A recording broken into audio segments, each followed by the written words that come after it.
Good morning Odisha. आज मैं 16 तारीख गुरुवार 10टी गुरुत्वपूर्ण खबर उपर आसतु नजर पकाइबा। आपण मानक भल पाइबा स्वरूप गोटे गोटे लाइक निश्चिंत भाव रखिदेवे और चैनल को सब्सक्राइब करेंगे। नंबर 1 चाइना को बड़ झटका देला अमेरिका। चाइनार उत्पाद उपर अमेरिका भारी टिकस लागू करथिबा निष्पत्ति नेछि। एथिरे इलेक्ट्रिक जान, बैटरी, स्टील, सौर सेल एवं आलुमिनियम सामिल अछि। वैद्युतिक जान उपर 100%, सेमीकंडक्टर उपर 50% एवं वैद्युतिक जान बैटरी उपर 25% शुल्क लागू करथिबा घोषणा करा जायछि। नंबर 2 ईपीएफ आनिला खुशी खबर 50,000 नु 1 लाख मिलिबो। एप्रिल 2020 रे क्लेम समाधानर ऑटो मोड आरंभ होइथिला। एथिरे 50,000 पर्यंत सीमा रहिथिला। एबे याकू 1 लाख पर्यंत वृद्धि करा जायछि। चलित वर्ष प्राय 2.25 कोटी हिताधिकारी एही सुविधा द्वारा उपकृत हेबे बोली कुहा जायछि। 2023-24 वर्ष रे ईपीएफ प्राय 4.45 कोटी क्लेम समाधान करिछि, जेउथिरे 99.52 लाख दाबी ऑटो मोड व्यवहार करी समाधान करा जायछि। 1952 धारा 68K एवं 68B अनुजाई समस्त दाबी को वृद्धि करा जायछि। एहा सहित एहार सीमा 50,000 टंका 1 लाख टंका वृद्धि करा जायछि। नंबर 3 खाद्य सुरक्षा योजना रे हिताधिकारी को मिलुनी चाउल। मयूरभंज जिला बेतनटी ब्लॉक रे खाद्य सुरक्षा योजना रे मिलुथिबा अधिकांश सुविधा सुजोग सबु प्राय समय रे गायब हो जाइथिबा बेले योग्य हिताधिकारी को आउ चाउल भी मिलुनी। एभली घटना बेतनटी ब्लॉक अधीन कळमा पंचायतर गोविंदरायपुर और तालपदा ग्राम रे देखिबाकू मिलिछि। गत मास भली चलित मास मध्ये एबाबत चाउल मिलुनाही बोली ग्रामवासी माने अभियोग करिसंती। नंबर 4 315टी आसन जीतिछि इंडिया मेंट कहिले ममता बनर्जी। पश्चिमबंग मुख्यमंत्री ममता बनर्जी लोकसभा निर्वाचन को नहीं बड़ दाबी करिसंती। ममता बनर्जी कहिसंती जे लोकसभा निर्वाचन रे इंडिया मेंट अति कम रे 315टी आसन रे विजयी हेइछि। बीजेपी सर्वाधिक 195टी आसन रे विजयी हेबो। सोमवार उत्तर 24 प्रगणार बनगांव रे एक साधारण सभा को संबोधित करी ममता बनर्जी कहिसंती मोदी आउ दिल्ली रे रहिबे नाही, केंद्र रे इंडिया मेंट सरकार रहिबो बोली दीदी निष्पत्ति नेइछंती। वर्तमान सुधा मिलुथिबा संख्या आधार रे मु कहि परिबि जे बीजेपी 190 रु 195 आसन पाइबो। इंडिया मेंट 315टी आसन रे विजयी हेउछि। मोदी एथर क्षमता को आसुनांती। ए पर्यंत बहुत भल मतामत होइछि, सेथिपाई केंद्रीय नेता माने भयभीत होई पड़िछंती। सेमाने अनुभव कलेनि जे मोदी प्रधानमंत्री भाबे फेरुनांती। नंबर 5 बाबा रामदेव को प्रशंसा कले सर्वोच्च न्यायालय। पतंजलि आयुर्वेद विभ्रांतिकर विज्ञापन मामला रे सुनाली सुप्रीमकोर्ट रे जारी रहिछि। मंगलवार बाबा रामदेव एवं आचार्य बालकृष्ण विरुद्ध रे सुप्रीमकोर्ट रे रुजु होइथिबा अदालत अवमानना मामला रे सुनानी होइथिला। सर्वोच्च न्यायालय एहार सुनानी करी राय संरक्षित रखिछंती।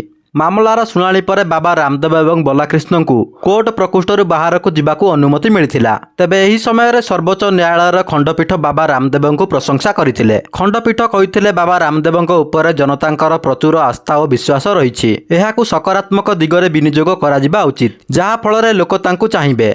जोगर प्रचार प्रसार क्षेत्र में रामदेव एवं तांको टीम रो बहु अवदान रहिछि बोली खंडपीठ कहिथिले। नंबर 6 मोबाइल उपभोक्ता को लागिबो झटका, बढ़िबो रिचार्ज प्लान। उभय पोस्टपेड एवं प्रीपेड प्लान पूर्व अपेक्षा अधिक महंगा होई पारे। अन्य पक्षर इंटरनेट पैक मध्य महंगा हेबो। वर्तमान टेलिकॉम कंपनी गुड़िकर उपभोक्ता पिछा हाराहारी आय बहुत कम रहिछि। एहार अर्थ मोबाइल ऑपरेटर प्रत्येक व्यवहारीक पई जेतिकी अर्थ खर्च करूछंती सेतिकी आय करूनाहांती। एही कारणरू टेलिकॉम कंपनी गुड़िक सेमानक तारिफ प्लान 25% वृद्धि करिपारंती। मोबाइल तारिफ रे एही वृद्धि उभय सहरांचल एवं ग्रामांचल रे देखिबाकू मिलिबो। वर्तमान सबुठारु बड़ प्रश्न हेउछि जदि तारिफ प्लान 25% वृद्धि हुए तेबे साधारण लोकंक पकेट रे एहार बड़ प्रभाव देखिबाकू मिलिबो। उदाहरण स्वरूप जदि आपण प्रति मासरे 200 टंका रिचार्ज करूछंती तेबे मोबाइल रिचार्ज दर 50 टंका वृद्धि हेबो। एहार अर्थ हेउछि 200 टंकार तारिफ प्लान लागि आपणको 250 टंका देबाकू पड़िबो। अन्य पक्षरे जदि आपण 1000 टंका रिचार्ज करूछंती तेबे नुआ तारिफ प्लान रे आपणको 1250 टंका देबाकू पड़िबो। नंबर 7 3 कोटी संपत्तिर मालिक मोदी, निज नाम रे नाही कार, जमी, घर। प्रधानमंत्री नरेंद्र मोदी दाखल करिथिबा निज सत्यपाठ रे निज पाखरे थिबा नगद राशि 52,920 टंका सह समस्त स्थावर और अस्थावर संपत्तिर मोट मूल्य 3.02 कोटी बोली दर्शा जाइछि। तेबे मोदी निज मालिकाना रे कौनसी कार, जमी किंबा घर नथिबा स्पष्ट करिसंती। तेबे मोदींक सत्यपाठ अनुसार तांक पाखरे 4टी सुना मुदी अछि, जहार मूल्य 2.67 लाख टंका हेबो।